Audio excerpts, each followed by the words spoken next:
Okay, good morning, all of you. I'm sure you've been waiting for a while to attend this session, and we are very pleased here to have three of our toppers joining us in the series first, you can say, open session for this year. We'll be having many more of them, but without, wasting any more time, I'm just going to call Sarneet over here to start the session. A big round of applause for her. Congratulate her for an amazing result. Sarneet, just take over from here. Hello friends, I am Sarneet Broka. I secured AIR 39 in this examination this year, and I'm here to talk to you about answer writing and ethics. Firstly, a brief introduction. My optional was chemistry, and I'll just take this off, I don't like glasses. Yeah. So my optional was chemistry, and this was my third attempt. And if I could interact with the crowd, I would like to know how many of you are first timers. Okay, so you have a decent people. How many of you have appeared for the mains once? Okay, so I guess I should start from the basics. Is that good? Okay. So let's see. So we are into answer writing. Firstly, I would like to say, I would like to concentrate on why is answer writing important? The why of it. Can somebody answer? Why is it important?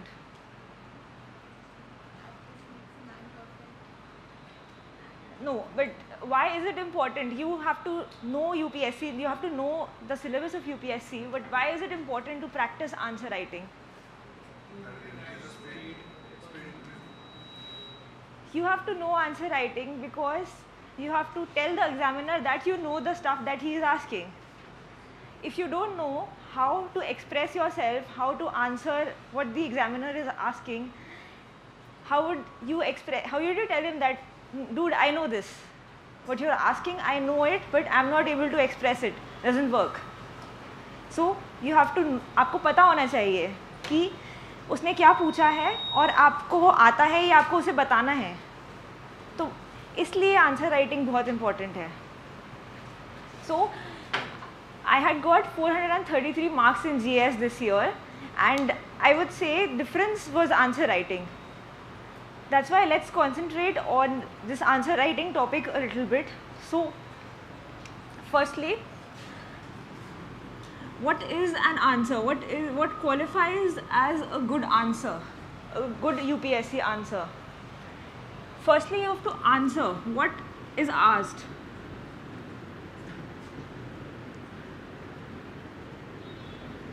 Concentrate on what the examiner is asking you, not on what you have to answer. जो वो पूछ रहा है उसके बारे में ध्यान दीजिए.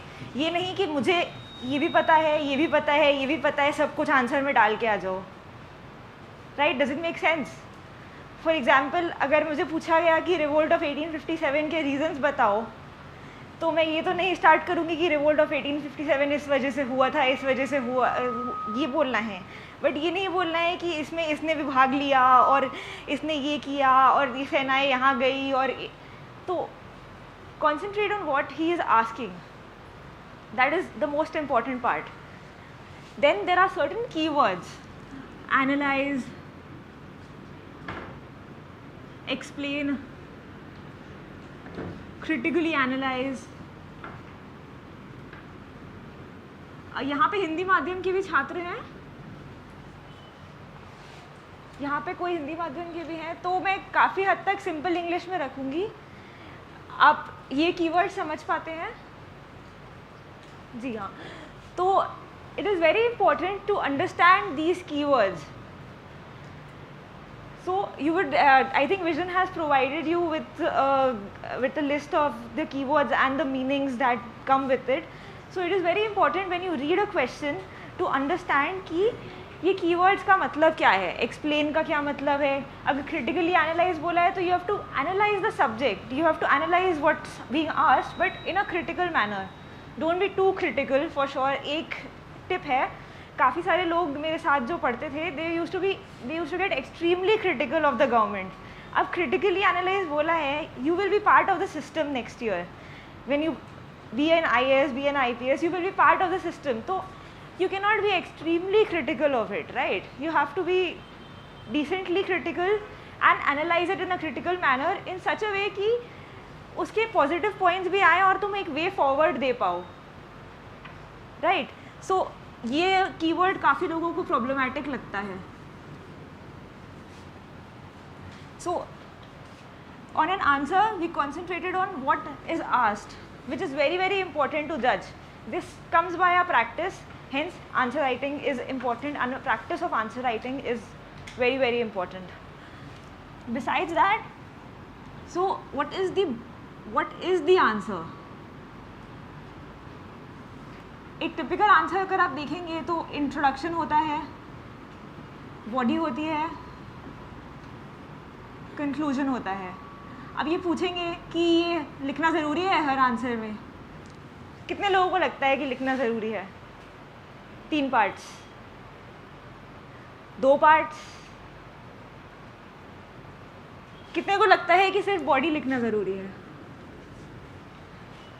अरे participate, there is no right और wrong, even I may be wrong. आप पार्टिसिपेट करिए. बॉडी लिखना ज़रूरी है और बाकी कुछ लिखना ज़रूरी नहीं है. Frankly frankly, the ideal way, there is an ideal way और अब इसे deviate करते हैं, ठीक है. एक ideal होता है, इसकी थोड़ी सी deviations हो सकती हैं, right?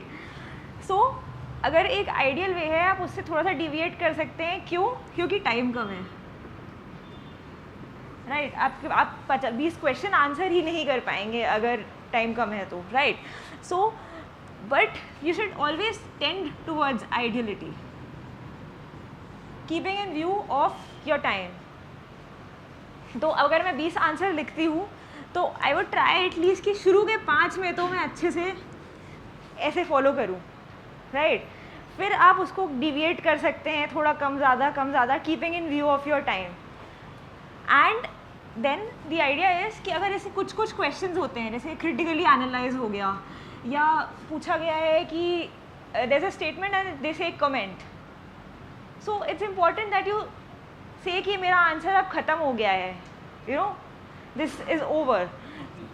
So for that giving a conclusion is important, and it can be just simple, hence we see that this is done, therefore this can be implied, or whatever, some way forward, hence we see that the government should look after this, or not look after this, it will be very advisive, but so it can be just simple, एक line की conclusion, not much, एक line की. अगर कुछ answers में important हो जाती है, but if you have an answer you written कि इस बिल के provisions बताओ, I don't think your conclusion works there, ज़रूरी नहीं है, right?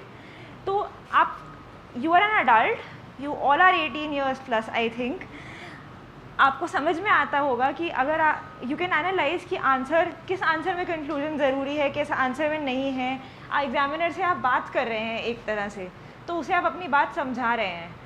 सो हाउ फाइनली आपकी बात ख़त्म हो जाती है और मैं बोल देती हूँ I've made my point here and this is my conclusion. That's how you can analyze कि किस आंसर में लिखना ज़रूरी है, किस आंसर में नहीं ज़रूरी है. I would strongly not say कि हर आंसर में लिखिए, क्योंकि टाइम नहीं होता है. Frankly, you have a constraint of time, but you should tend towards ideality.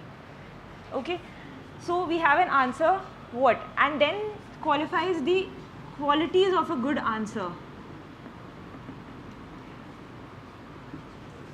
Can somebody give me some qualities of a good answer? यार participate तो करो. Yeah. Focus. What else? Yeah, okay, so we'll just leave this for some time. Let's go to the introduction. It's recommended that you begin your answers first से लेके 5 तक. तो to create a good impression, you can write an intro. But ऐसा नहीं कि मेरा intro 2 paragraphs का हो रहा है, right?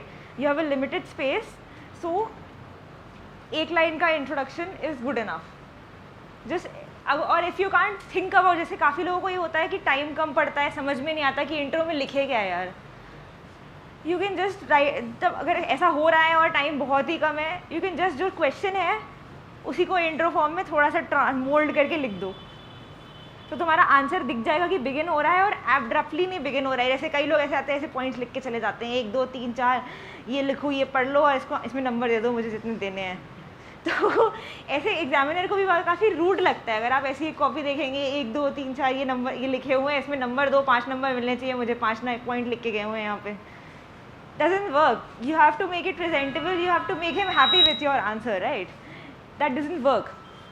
So introduction is recommended. Conclusion कुछ answers के लिए बहुत ज़रूरी होती है, कुछ type answers के लिए हमेशा नहीं ज़रूरी होती शायद मेरे हिसाब से. This is my personal opinion and my experience with UPSC. So introduction. We spoke about the introduction. Any more questions you have on introduction? Okay, so focus is important. We were talking about the qualities of a good answer. Focus is important. What else? Expression of thoughts. Yeah, organized. I was coming to that. Your presentation is important. What else?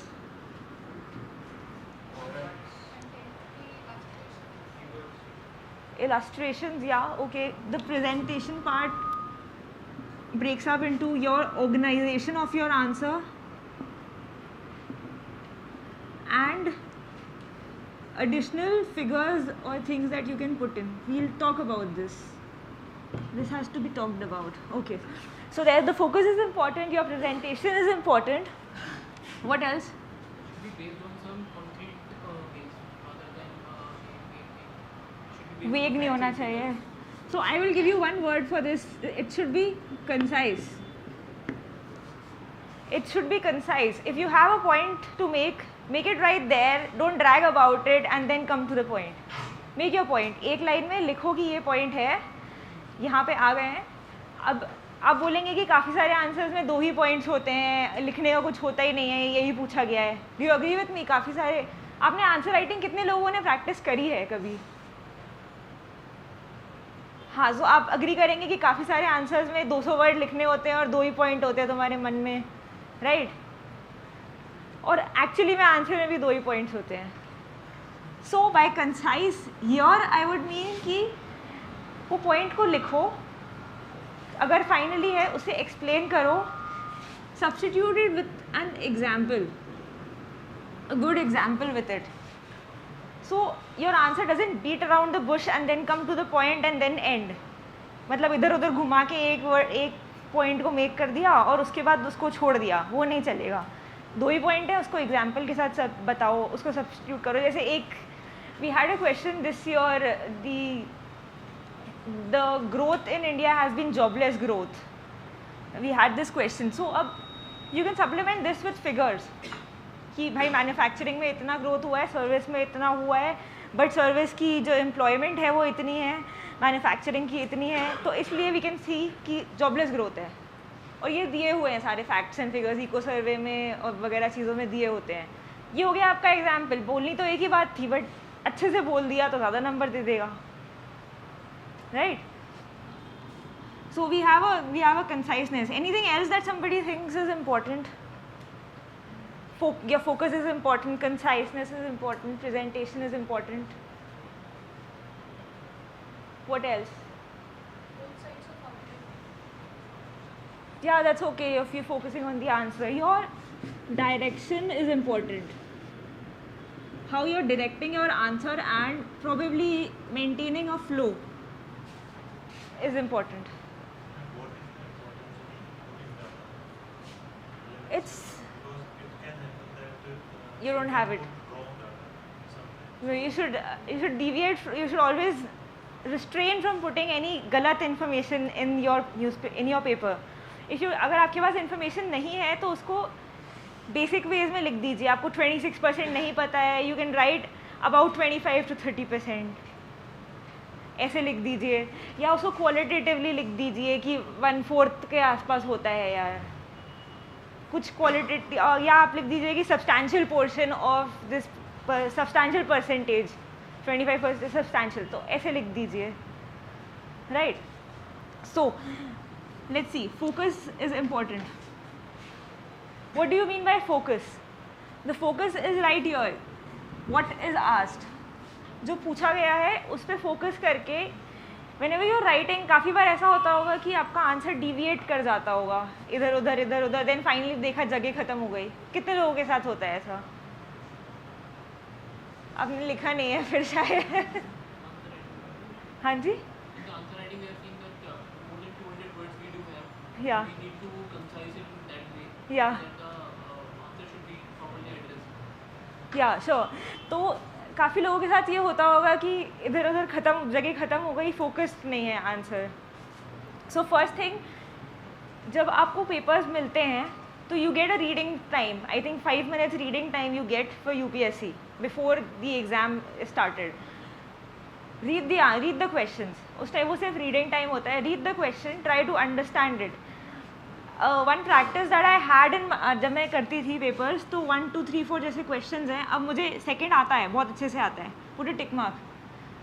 मुझे third नहीं आता है, या मतलब I just don't know what this, I don't have a crap idea about what this is. So I do this कि मुझे नहीं आता है, इसमें अगर टाइम बचेगा तो कुछ लिख देंगे.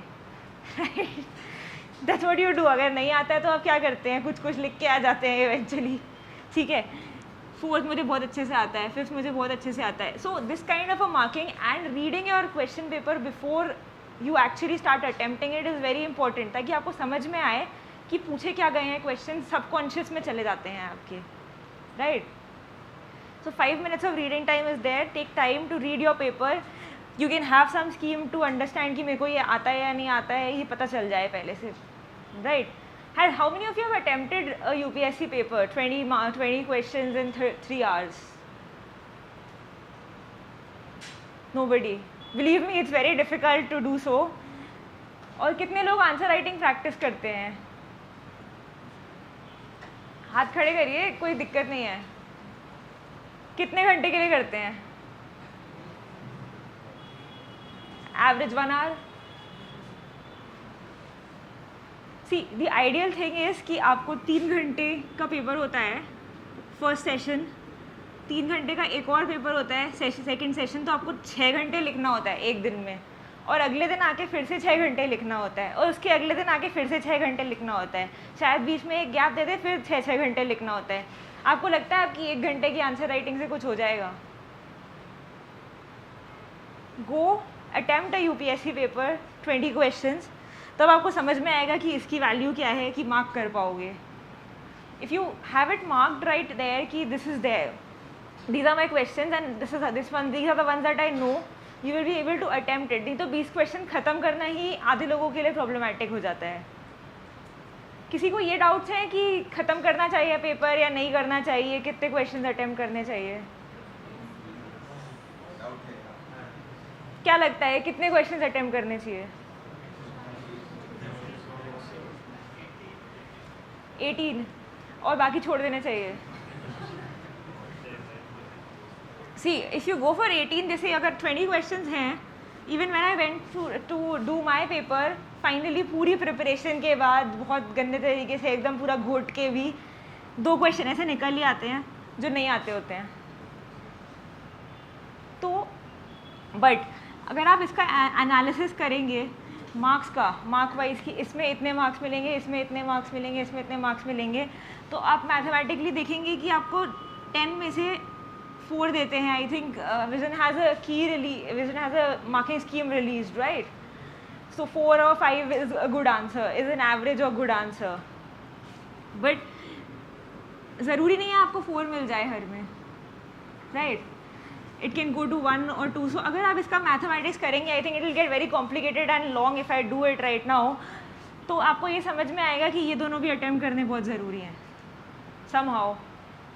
तो the basic bottom line is कि try to attempt the entire paper. एक आध तो छूट ही जाएगा, ठीक है, but if you go with an 18 mindset, you will reach 15 and be over with your paper. And eventually अगर आप मार्क लिस्ट देखें कि कितने मार्क्स आए हैं किसके और क्या रैंक आई है, तो 10 मार्क्स भी बहुत इंपॉर्टेंट हो जाते हैं. 1700 1800 नंबर में से भी 1000 नंबर जो GS के हैं उसमें से भी 10 नंबर बहुत इंपॉर्टेंट हो जाते हैं. Try to fetch yourself the maximum marks. So our bottom line is attempt maximum. ये क्लियर है? किसी को अभी भी डाउट है तो बताओ, आई कैन प्रूव इट कि you have to attempt it. So your answer writing for 3 hours, 3 whole hours is important. आप एटलीस्ट जब आप जा रहे हैं उसके पहले आप एक 8-9 क्वेश्चन पेपर तो अटेम्प्ट करके जाएं. जो विजन का होता है 4+4 होता है, पेपर 1 to 4 टेस्ट सीरीज होती है twice. I think that's important. At least उतना तो अटेम्प्ट करके जाएं, बिकॉज बहुत प्रॉब्लम होती है ये 3 घंटे और 3 घंटे फिर से बार बार लिखने में, हाथ दर्द होने लग जाते हैं. So it's important that your hands are used to writing that much information, because knowing is important, knowing things is important, but expressing them and telling the examiner that I know this thing is much more important. That will fetch you marks, right?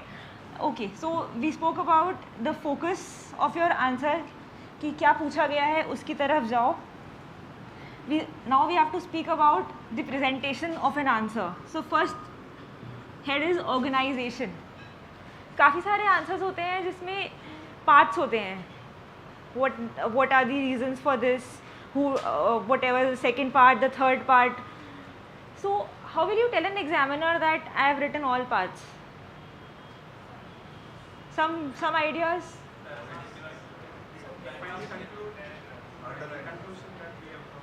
अरे यार, जब पूछा गया है 3 parts हैं तो why not do this? Reasons, analysis, और whatever futuristic, और जो भी थर्ड पार्ट है, third part 1, part 2, part 3, why not divide it? मतलब डिवाइड ना करो भले ही, बट जब लिख रहे हो उस चीज़ के बारे में तो उस पर ऊपर हेडिंग डाल के तो लिख दो. तो ये तुम्हारे आंसर की ऑर्गेनाइजेशन हो जाएगी. उसको दिख जाएगा यार तीनों पार्ट्स अटेम्प्ट किए हैं बंदे ने, right? Good idea. I think कि आपको समझ में उसको पता चल जाएगी ये बंदे ने सारे पार्ट्स अटेम्प्ट किए हैं. So your organisation of your answer is pretty important. The next thing is something additional, what you add and the others don't, right? इसमें क्या हो सकता है? इसमें you can have maps in geography specially. You can have diagrams. You can have maybe some flowcharts that you can think them up right there. ऐसे तो नहीं याद आते हैं. For example, I'll give you an example. Maps. एक question आया था मुंबई, दिल्ली और चेन्नई में वेदर प्रॉब्लम्स पे आया था, पोल्यूशन पे आया था. So how many points on an average would that answer have? 5. मतलब आप 5 रीजन्स दे पाएंगे, 6 रीजन्स दे पाएंगे, ख़त्म हो जाएगी space. There is, you have a lot of space and you have to present it well. Why not draw in India का map? Why not draw this year? Right Delhi, right Mumbai, right Chennai, ocean का influence, Himalayas. Why not do this? Your presentation matters, the look of the answer matters. The examiner by looking at your map knows कि यार ये इसको ये आता है, and he knows what you've written down 5 points में, and this covers the space of the answer. Just, you know, 3 पन्ने होते हैं, वो बहुत खाली खाली दिखते हैं तो गंदा दिखता है आंसर eventually, right? तो do you agree ये बनाया जा सकता है मैप? बट ये सोचना, अब आपको इस चीज़ की प्रैक्टिस करनी पड़ेगी. प्रैक्टिस कैसे करोगे? 3 घंटे लिख के. ये बनाने में बहुत प्रॉब्लम होती है इवेंचुअली, और ये आइडियाज़ भी नहीं आते हैं. आप बाद में पेपर देखोगे तब लगेगा अरे यार इसमें मैप बनाया जा सकता था. How to make it like that? Then there are diagrams. Geography में काफ़ी बार लैंडफॉर्म्स में डायग्राम्स हो सकते हैं. For example, if you have a cloudburst, so you have a cloud. I am not very good with geography. If there are any geographers here, bear with me, sorry. So if you have a cloud burst, you can just draw 2 mountains and rising air and maybe something like this and showing heavy rainfall or something like that. तो मेरी drawing भी इतनी अच्छी नहीं है, आप देख रहे हैं मैंने कचरा सा बना दिया है यहाँ पे. बट आप अगर इसे थोड़ा सा नीट मैनर में ठीक ठाक बना देंगे वहाँ पे, आपका आंसर काफ़ी प्रेजेंटेबल लगेगा, right? Again this requires practice. Then some sort of flow charts. अगर एक फ्लो मांगा गया है आंसर का, अगर कुछ कैटेगराइजेशन मांगी गई है, समथिंग लाइक दैट, आप बना सकते हैं.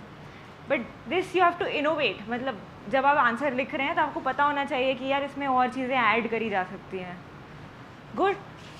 So are we cool with the additional? There can be many more additional things that you can do with your answer. The other thing that I forgot here is underlining. Underlining, or you may say caps use कर सकते हैं. I don't use the caps. I don't know. Underlining the important points that you have to make in an answer is pretty important, right? अब for example I have put in one figure जो मेरे को पता है यार ये तो star point है मेरे आंसर का, इसे तो पढ़ाना ही है यार ये तो एग्जामिनर को. अब उस पर अंडरलाइन कर दोगे तो अच्छा रहेगा, उसे भी दिख जाएगा कि तुम्हें आता है, तुम भी बता दोगे खुशी खुशी कि यार मुझे ये आता है, राइट? तो build a habit of underlining when you are writing your answer. साथ में ही, ऐसा नहीं कि मैं एंड में सारे आंसर्स में अंडरलाइन करूँगा, नहीं होता वो. अंडरलाइनिंग और highlight, no I won't recommend highlighter या पेन और अजीब कलर्स के पेन यूज़ करना या कुछ करना, but underlining make sense, right? So and then your answer has to be concise. We spoke about it कि छोटा छोटा लिखना है, ज़्यादा घुमा फिरा के उस पॉइंट पे नहीं आना है, सीधे सीधे आ जाना है, right? And examples, it's very important that you work on your examples. For example women's movements आता है तो आप सेवा का, आइडवा का एग्जाम्पल दे सकते हैं, ऐसे ही लिख सकते हैं नॉर्मली. आप बहुत सारी चीज़ों में एग्जाम्पल दे सकते हैं. आप एथिक्स में भी एग्जाम्पल दे सकते हैं अपनी डेली लाइफ से. आप नॉर्मली जैसे अगर कुछ बिहेवियरल चेंज का एग्जाम्पल आता है तो आप स्वच्छ भारत अभियान का एग्जाम्पल दे सकते हैं, that this is trying to make a behavioural change. So it's important कि आप जब पढ़ें तो समझें कि इस एग्जाम्पल को मैं इस पर्सपेक्टिव में डाल सकता हूँ. Even in a newspaper when you are reading, it's good if you can read the newspaper and see that this person this is there and this is a star example of this, right? So then putting in examples is important. So these can fetch you extra marks if you work on them. The other thing is the direction and the flow of your answer. Many times you are asked to comment on something, or you know, some line of thought that you are supposed to comment on, or analyze a line of thought. So in that sense आपका flow बहुत ज़रूरी है answer का, कि आप जो बोल रहे हैं it should seem like I am reciting something and the other person is listening. तो flow आना चाहिए. Do you get the idea of flow? नहीं मतलब if I am trying to make point 1, point 2, point 3, so point 1 के बाद follow करना चाहिए कि मैं point 2 पे आ रही हूँ, point 2 के बाद फॉलो करना चाहिए कि मैं point 3 पे आ रही हूँ. This is also very important when you write an essay, for sure, कि फ्लो में आए और पढ़ने के लिए अच्छा पीस हो. बट सम आंसर्स में भी आप ट्राई कर सकते हैं कि फ़्लो आ जाए, आपका अच्छा रहेगा. आप ऐसे के लिए प्रैक्टिस तो करेंगे ही. सो गुड आंसर में फ़्लो आ सकता है, but this is just additional. I think ये भी एडिशनल ही है. Rest, I think these are the qualities of a good answer. I spoke about what an answer is and why answer writing is important. Do you have any other heads that I should take over here in answer writing?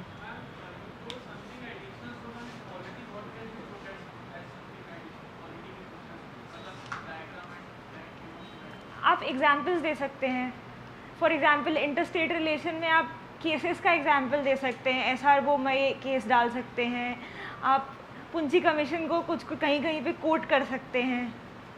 मतलब don't stress too much on it, but it can add to your answer for sure. ठीक है.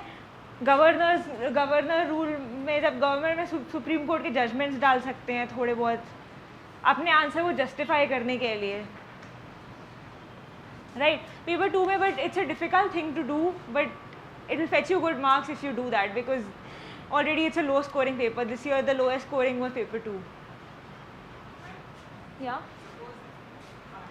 I doesn't know, or I have little knowledge of question number 3. Okay. What to do?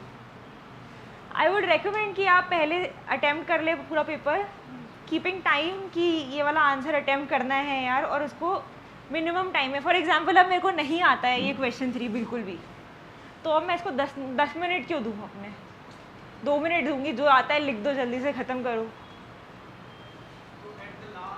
आप last में भी कर सकते हैं, आप बीच में भी कर सकते हैं, बट टाइम इज़ इम्पोर्टेंट. इसको ज़्यादा टाइम ना दें, उसको सोचने में भी ज़्यादा टाइम ना दें. 2-3 मिनट दे, जो आता है लिख दीजिए, ख़त्म करिए. कुछ ना कुछ तो आता ही होगा, इतना पढ़ के जाओगे मीन्स के लिए कुछ ना कुछ आता होगा for sure.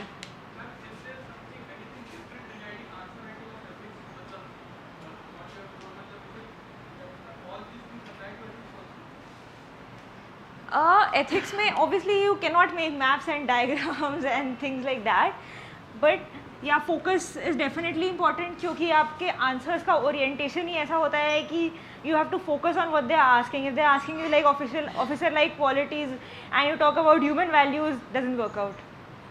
You have to talk about the subhead that they are asking about. Focus is for sure important. Then examples आप डाल सकते हैं, ethics में बहुत अच्छा रहेगा, काफ़ी बेटर रहेगा. There were some questions that जहाँ पे लिखा भी था कि आप examples quote करिए साथ में, so that you can put in where an officer shows fortitude. Where an officer shows fortitude when he stands up for his for the work that he has to do in face of adversities. आपके पास कोई भी example हो, आप यहाँ पे put up कर सकते हैं ऐसा. तो एथिक्स में this works.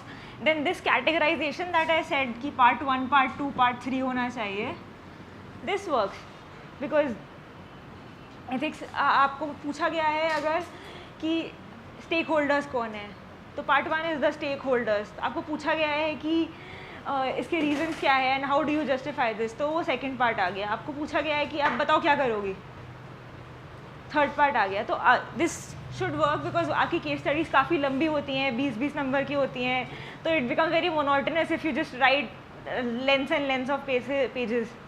Think about it as a examiner ना. आप बहुत सारे पन्ने करेक्ट कर रहे हो, बहुत सारी कॉपीज़ करेक्ट कर रहे हो, बोरियत नहीं हो जाती होगी अगर सारी कॉपी में कुछ दिखे ही ना कि यार आंसर कहाँ लिखा है, ढूंढो यार यहाँ पे. उसके लिए काम इजी बनाओ, वो तुम्हें नंबर ज़्यादा देगा. Make his work easy, he give you more marks.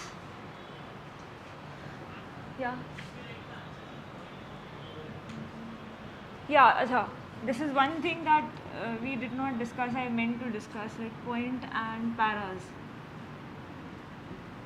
C, as I said, you are an adult, you can judge कि क्वेश्चन में पूछा क्या गया है and is it possible to actually write in point form. अगर possible है तो आप लिख सकते हैं. I use to write in point form जहाँ भी पॉसिबल हो पाता है. अगर पॉसिबल है तो पक्का से लिखिए, आपका टाइम कम लगेगा. बट अगर आप देख रहे हैं कि आपके पास पॉइंट्स 5 ही हैं, तो उनको भी थोड़ा थोड़ा एक्सप्लेन कर दीजिए. If you have just 5 points and 2 pages to write and you write in point form and finish it in 5 lines, तो क्या काम नहीं चलेगा. Obviously the answer looks pretty incomplete. So if I write point 1 here, I give you a sub point. If I write point 2 here, I give some sub points. यहाँ पे example भी हो सकता है, some sub points to go with it, या उसी की explanation. तो आपका आंसर लंबा भी हो जाएगा, आप जल्दी लिख पाएंगे. पॉइंट फॉर्म में लिखने का एक बहुत बड़ा बेनिफिट ये है कि आप जल्दी कर पाते हैं. Framing sentences is tougher than writing in point form. So it's important. So आप point form में लिखिए, advised है जब तक आप लिख पाते हैं या जब तक आंसर ऐसा है. अब किसी एक लाइन को दिया हुआ है, बोला है इस पर कॉमेंट करो, you can not right it in point form. How do you right that in point form? जैसे पॉलिटी में काफ़ी सारी चीज़ें हो जाती हैं जिसमें आप पॉइंट फॉर्म में नहीं लिख सकते. आप गवर्नर का रोल इम्पॉर्टेंट है, that you can write in point form, but you wouldn't have so many points, right? तो तब then especially history में काफ़ी सारी चीज़ें हो जाती हैं. जब जैसे कैवूर और बिस्मार्क को कंपेयर करो, that will be very weird and I think पता नहीं हिस्ट्री वाले are very skeptical about point marks. Anybody from history? नहीं, they are somewhat skeptical about writing in points. तो तब आप पैराग्राफ में लिख सकते हैं शायद. So you are a judge of what you have, how you should write. Recommended है कि point form में लिखिए जब तक आप लिख सकते हैं. It will save you space, but certainly आप ऐसा मत करिए कि आपके 3 पेजेस हैं और आधे पन्ने में सारे पॉइंट्स लिख के उसके बाद ख़त्म कर दो, that won't work. Then another thing is कि काफ़ी लोगों की हैंड राइटिंग छोटी होती है. काफ़ी लोगों की छोटी हैंड राइटिंग है क्या? You might have issues filling up the space. Okay, so one tip for them is कि आप लाइन, ये होती है लाइन स्पेसिंग, इसको बड़ा करिए. लाइन स्पेसिंग बड़ी हो जाएगी, आपका आंसर थोड़ा नीट भी हो जाएगा और फिल इन हो जाएगा. One more point is that I have notice a number of people cancel. बहुत ज़्यादा काटा पीटी होती है पेपर में. Avoid that because that also comes in your presentation of your answer. It should look neat ताकि the examiner is pleased with your answer. Cool. So I think we spoke about the point and paras and we're okay. Yeah, we'll be taking all the answers at the end of the session. We have 1 hour dedicated. I think we took a lot of time. Yeah. Yeah, we will have dedicated session of Q&As. So we can start with Yeah. yours. Okay, friends. Nice talking to you.